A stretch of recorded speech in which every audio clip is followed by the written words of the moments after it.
સંક્રાંતિનો પર્વ જેમાં દાનનું અનેરું મહત્વ રહેલું છે। લોકો દાન પુણ્ય કરી અને પુણ્યનું ભાથું બાંધતા હોય છે। આ સાથે વિશેષ જે નદીઓ હોય છે તેની અંદર પણ લોકો સ્નાન કરતા હોય છે, તેનું પણ અનેરું મહત્વ છે।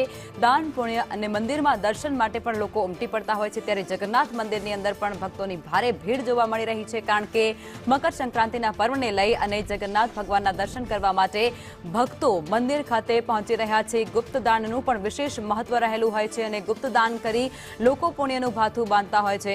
અને ખાસ કરી જે સંગમ હોય છે, સંગમ તટ હોય છે કે પછી નદીઓ હોય છે, તેના કિનારા પર લોકો સ્નાન કરી અને ધન્યતા અનુભવતા હોય છે।